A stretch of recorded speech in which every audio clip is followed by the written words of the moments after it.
You've spelunked into the Matt Cave. Hello, everyone, and welcome into another episode of the Matt Cave. Thank you all so much for spelunking on by this week. I hope you all remembered to change your clocks.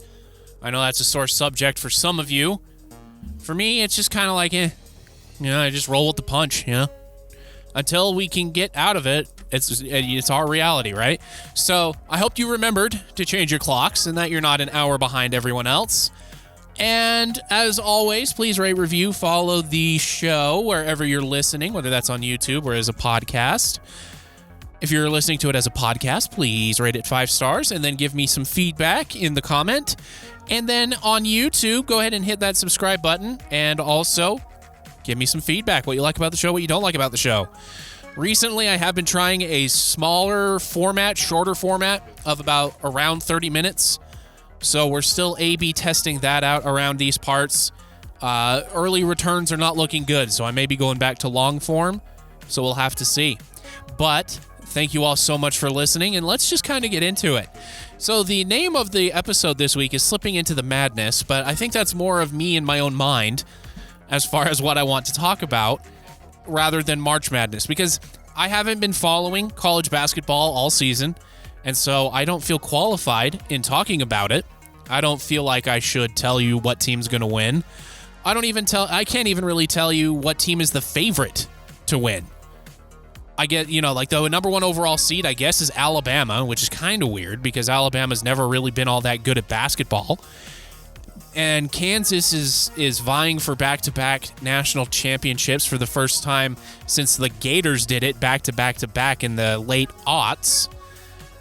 And that's really all I have for you. I mean, my pick, if you're from the Radio Ronin family, hello, how are you? You can see my pick. I posted it, and it is Purdue. And that's mainly because they have one of the highest scoring players in the nation right now. And that's where I'm defaulting to. That never, ever equates to success in the tournament, though, because you need more than just one guy. Just ask the Jimmer Fredette BYU Cougars. They got pretty deep, but they couldn't win it all because they didn't have a number 2.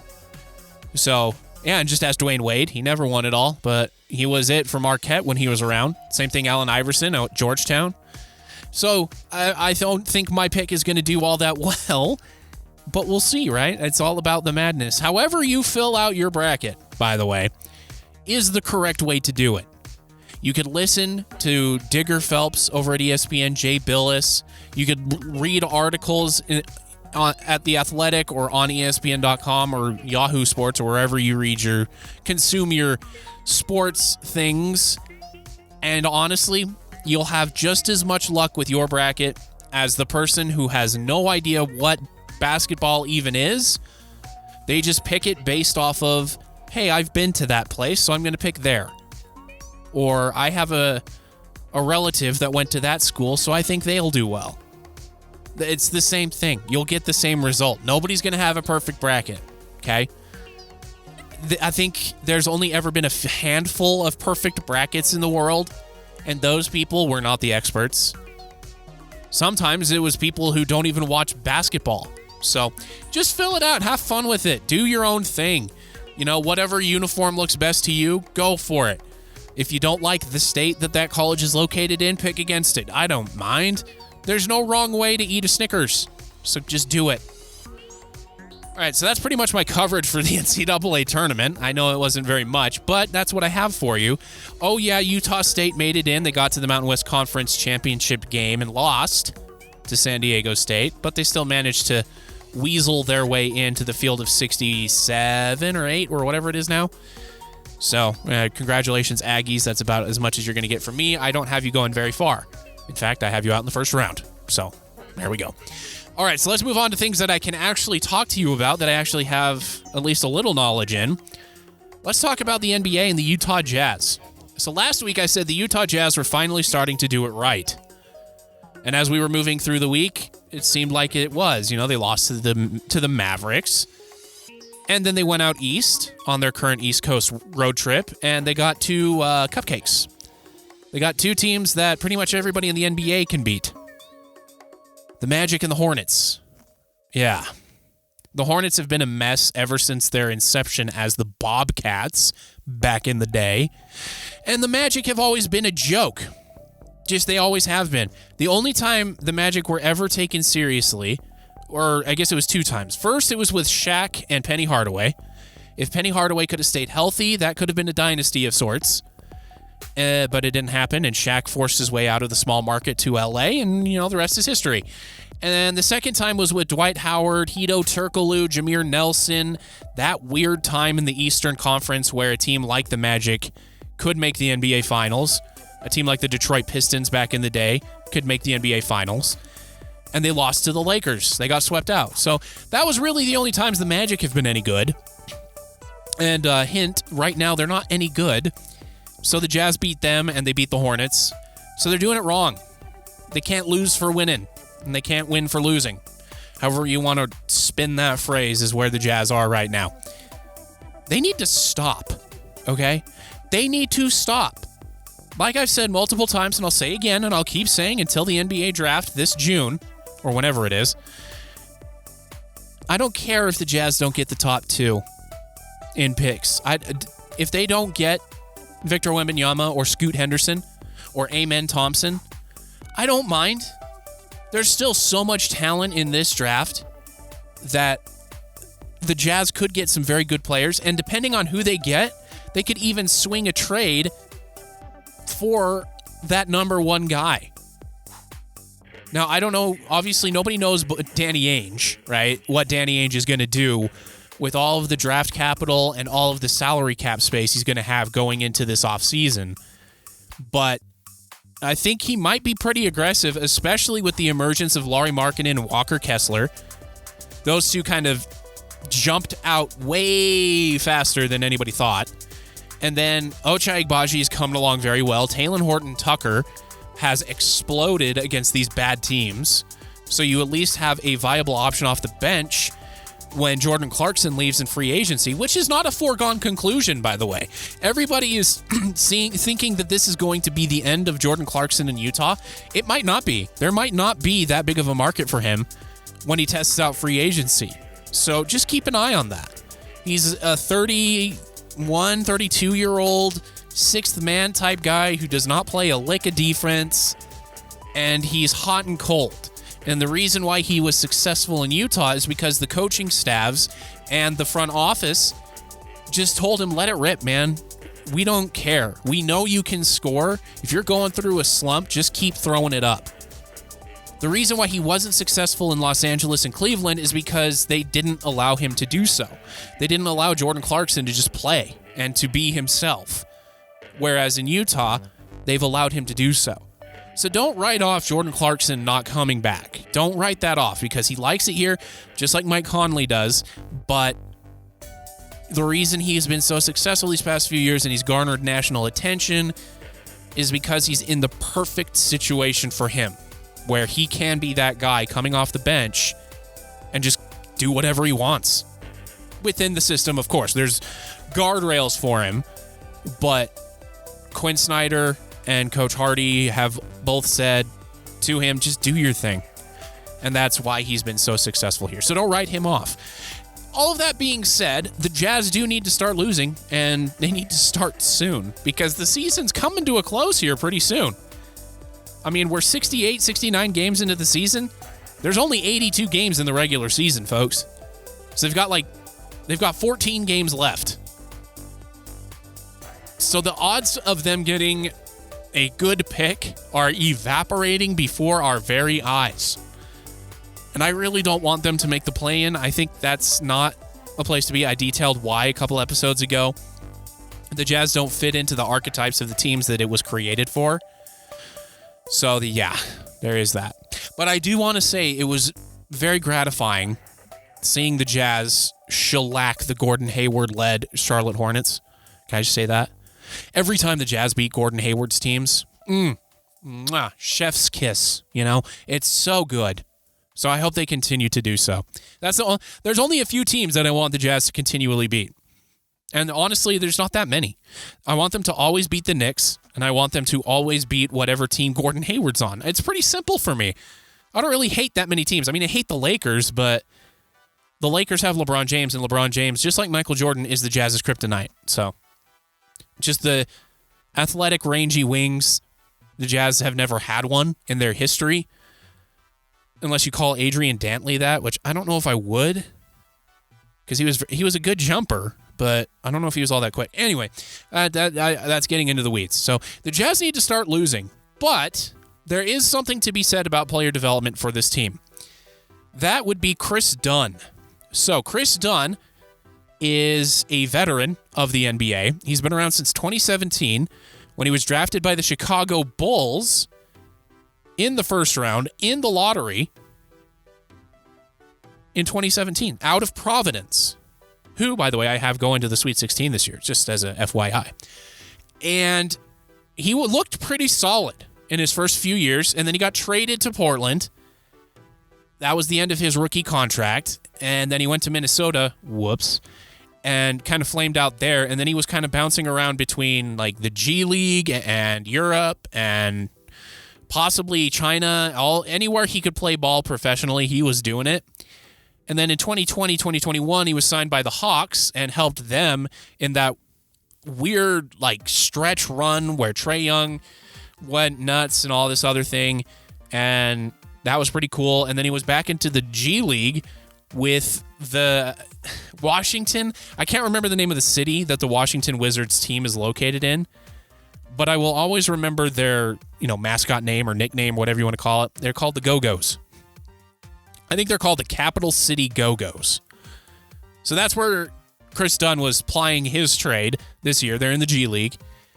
And then the Jazz plucked him on a couple of 10-day contracts, and it's looking like, if it hasn't already happened, that they're going to put him on for the rest of the season, which I would get behind wholeheartedly because it does a few things. First, it shows the young guys that nothing's permanent in the NBA, right? It shows Agbaji, Kessler, Fontecchio. It shows all of those guys that even if you're a lottery pick, you can be out of the league, just like Chris Dunn. And he will remind them of that as he's taking minutes from them because he's playing better.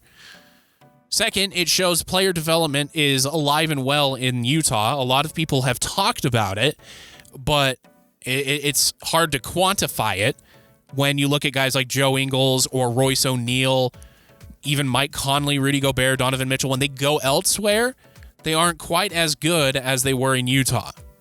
So that is kind of a hit on the mystifying mystique of the Utah Jazz player development. But if they can get guys from the G League like Chris Dunn, and then he can turn this around and get a contract this next offseason, there you go. So that's a huge pickup for the Jazz. And the Jazz, like I named those guys previously, they were cast-offs. They were second-round picks, Australian League guys that the Jazz turned into serviceable starters, role players, confident players that went out and have done something for their current teams. Royce O'Neal is a very important piece for what the Nets are doing now in their post-Big Three era. Joe Ingles is on the Bucks as that locker room presence as he was for the Jazz. Mike Conley and Rudy Gobert, obviously in Minnesota. Donovan Mitchell is in Cleveland tearing it up. So there you go. And if you remember when Donovan Mitchell was drafted, they thought he was just going to be a defensive guy that could put up a couple of points, not a perennial all-star who will lead his team into the playoffs year after year. So there you go.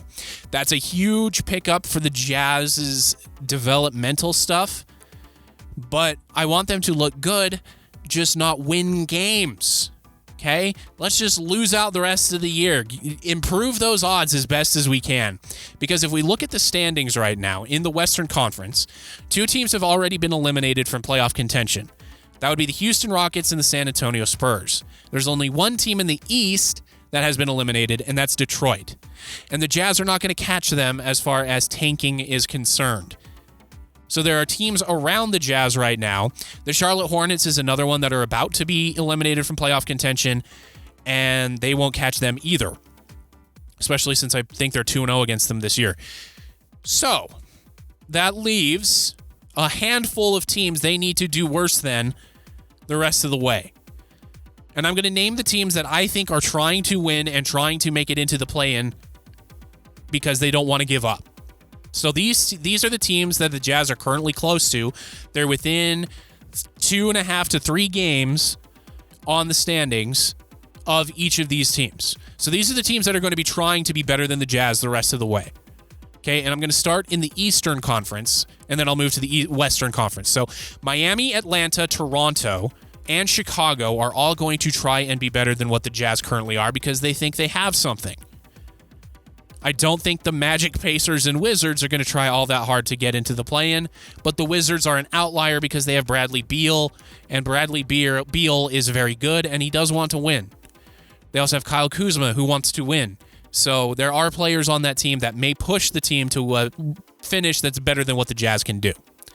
So that's the Eastern Conference. In the Western Conference, it's a train wreck, really, around the Jazz. The Clippers, the Warriors, obviously the Warriors, the Timberwolves, the Mavericks, the Lakers, the Pelicans, and the Blazers, those teams are all going to try and make the play-in or the play-off.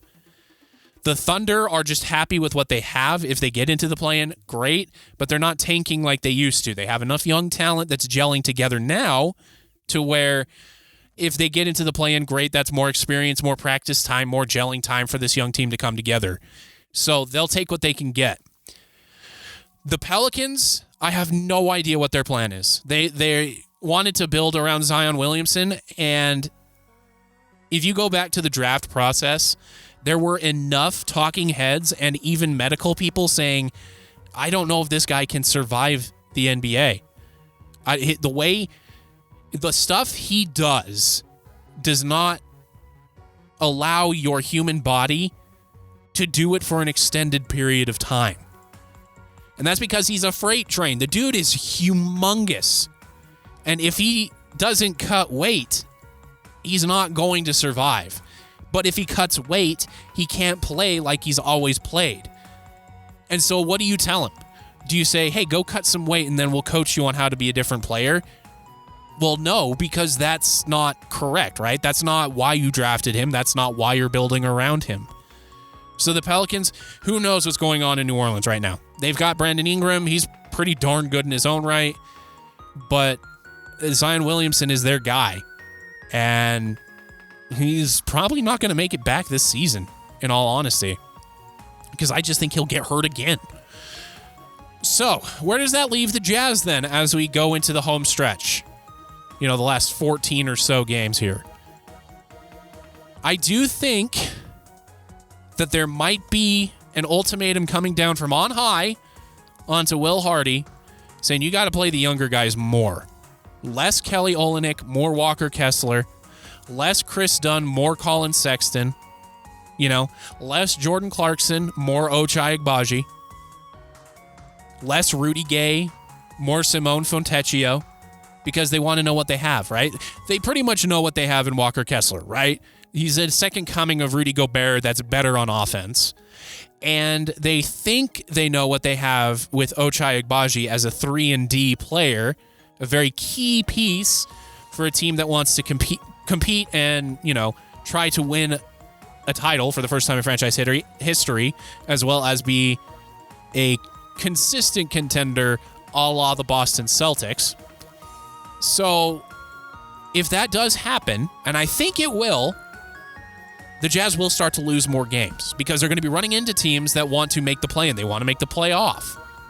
So that would put the Jazz likely to get a pick in the neighborhood of 9 or 10 as far as the lottery odds are concerned. And, every time I say lottery, I put air quotes in the air because there's no way that the Jazz will ever land the number 1 pick. Period. End of story. I don't care. The market's not big enough. Players don't want to come play here. The players didn't want to come play here for the All-Star game. Not even the TV network wanted to come here. That's just the way of the world. So they have to get these players through trade and player development. All right, fair.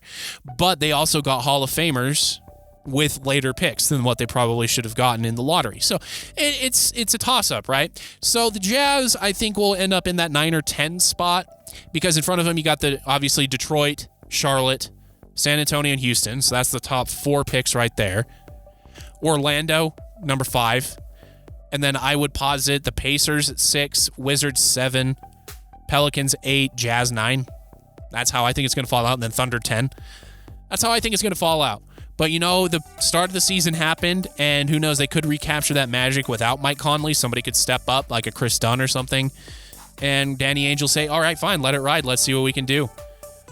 But I don't want to see as much Kelly Olynyk anymore. He signed a 1-year deal. Like, he's here till the end of the season, then he's gone. Jordan Clarkson, I know I said what I said earlier, but he might be gone too. Like, you can't bank on that. So I want the young guys to get all of the minutes, if at all possible. So that is the weekly wrap-up of the Utah Jazz until the end of the season. So let's move it all along here. And let's talk about some video games, shall we? Something interesting I wanted to point out is video games are kind of turning into movies here a little bit as far as like reviewing goes. The reason I bring this up, okay, is because there's a game that came out in the past couple of weeks called Wolong Fallen Dynasty. If you look at the reviews for Wolong Fallen Dynasty, if you look at the reviews from the review websites, Game Informer, IGN, Kotaku, they love it. 8s out of 10s, 4s out of 5s. Love what they see from it. Think it's a great game. But if you look at player reviews on the different marketplaces as well as Steam, it is trashed all the way to high heaven. It is not loved by anybody. Nobody wants to recommend the game. And to give you an idea of what kind of game this is, it's Dynasty Warriors, Samurai Warriors, okay, the Koei Tecmo building block that they have, mixed with a little Ninja Gaiden, Team Ninja, and Dark Souls. Interesting blend of games and genres. I don't think they fit. Just because it hasn't been done doesn't mean it should be done. I've said this very often when talking about video games. Just because a genre hasn't been made doesn't mean it should be made. Maybe there's a reason why. And I think this is one of those games where, like in movies, they make movies for reviewers, right? They make them for the hobsnobbery out there. And I think this is one of those games in the gaming sphere to where they polish up the graphics so they get a high score there. They make the mechanics simple to pick up but difficult to master. And they have a story that is not cookie cutter, but it's not overly complicated. And there you have the perfect recipe for an 8 out of 10 from a Game Informer. Whereas the players actually get into the game, they get deep into the game, they play the full game, and they also run into the issues of server lag, they run into issues of servers crashing, of compatibility not working out for controllers on PC, and it's just, I don't know. It's something I find interesting. It's something I just wanted to bring to everybody's attention is there are those games out there that are made like those movies for the reviewers so they can get a high score and they can tout saying, oh, hey, look at us. We got this game in our history that scored a 9 out of 10 at Game Informer. And it sold like 10 copies. So that's just something I wanted to bring to all of your attention. It's not a game I recommend. It's one of those games that is difficult for the sake of being difficult. And it's not like Elden Ring. It's more like your Demon's Souls, your Dark Souls 2, even Bloodborne to a certain extent. It's more like that than Elden Ring or Dark Souls 3, where they softened it up enough for the average gamer, me, to hop in and enjoy it. And speaking of Elden Ring, I just wanted to kind of brag a little bit here. I finally 100%ed the game on Steam. What does that mean, Matt? Well, what that means is I got every achievement that you can get, both public and secret, and they are all mine. So Elden Ring, before any DLCs have come out, I have a 100% badge next to it on Steam. And yeah, I am proud of that. That's why I'm bringing it up. I didn't bring it up when I 100%ed Destiny 2. I mean, okay, great. But because Destiny 2, it's less about me and more about the fact that I have some awesome friends that play with me and help me get some of the more difficult things. In Elden Ring, you don't really have that to get the more difficult stuff. You kind of just have to do it on your own. And that's what I did. But I did want to bring up a funny story. So as I was doing the final boss, I did need some help because the build I was using was not working out for me.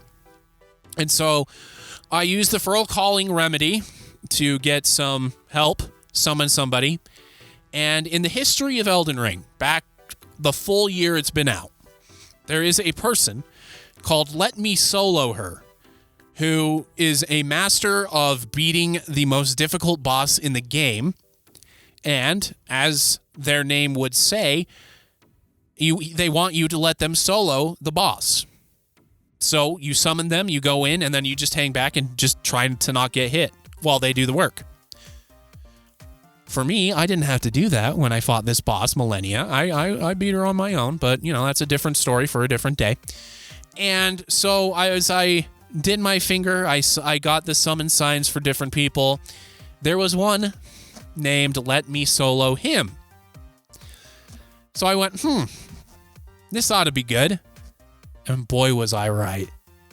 So I summoned him. We said hello to each other. We went into the boss room. And this final boss has 2 phases, okay? This guy, I let him solo. I let him do his namesake. I said, let me solo him. I said, all right, go for it. He didn't even get the boss to half health before he died. Half health. And you have a name like Let Me Solo Him. And you put your summon sign outside of the final boss's arena. I thought that was hilarious. So I died. I'm not too proud to say I'm not that great at the game, so I died.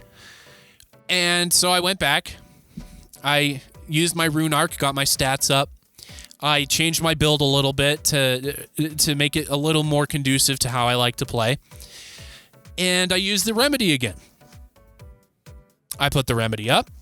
Signs popped up all around the outside. There's a lot of helpful players on Elden Ring. And who was there? You guessed it. Let me solo him. I summoned him again. We bowed to each other, in greeting. We went into the arena. And I let him solo for at least a little bit. He got to half health on the boss, and he was looking pretty good. And then he got hit a couple times, and he almost died, so I jumped into the fray. Cool. We got the first phase down, no problem. We got to the second phase, which is a phase that I had trouble with, because on this boss, with my build, there's a certain thing that you can do to enemies in the game that my build couldn't do against this boss because this boss isn't susceptible to it. Fine, whatever. That's why I summoned the help. The boss didn't even get down 10% before this guy got knocked out. So I had to do the hardest part by myself with something that I didn't tell you beforehand. When you summon help in the games like Elden Ring, Dark Souls, Bloodborne, Demon Souls, if you summon someone, it doubles the health pool of the boss you're fighting against. So I basically had to fight the final boss, which in my opinion is probably the second hardest boss in the game. That's just my opinion, though. I'll probably get shouted down and called a noob or worse, but whatever, that's their opinion. But I did it. For my final achievement, I did it. Double the difficulty, 90% on the second phase of the final boss. I did it. And I got my achievement, and I got the second achievement for unlocking all achievements, and I have 100% on Elden Ring. I just thought it was really funny that in the history of Elden Ring, there's that awesome person called Let Me Solo Her, and he does, repeatedly, and I run into a guy who had the gumption, the gall, I guess you could say, to name himself and try to be a mimic of that person, and he failed miraculously twice. The second time, the only reason we got to the second phase is because I did not let him solo. So, there you go. So I just thought that was a funny anecdote to kind of bring an end to this episode, letting you know that, yes, Elden Ring is one of my favorite games of all time. I do have 100% on it on PC. I own it on PlayStation 5 as well as Xbox Series X and S. And I do enjoy it very much. I do. There are certain builds I want you to stay away from. First is an intellect build where you're casting spells. Don't do it. A lot of the enemies in the game have very high magic defense. Just don't put yourself through it. I have a buddy trying to run that right now, and he's raging pretty hard. He's saying, I'm just going to reset this run. I'm not having fun. There you go. That's all you need to know. The spells look cool, but the enemies in the game can dodge too. And so if you have a slow-moving spell going right at them, they're just going to roll out of the way, and you just lost half of your magic pool on one spell. And you're kind of in trouble because you can't really take hits because you're a mage and you wear light armor. So there you go. Thank you all so much for listening to the episode this week. As I said earlier in the show, please do rate, review, subscribe, comment, like, star, 5-star, whatever it is, wherever you're listening. It helps me out a ton. As you all know, I want to do this for a living, and I can only do that through the help of my wonderful spelunkers like yourself.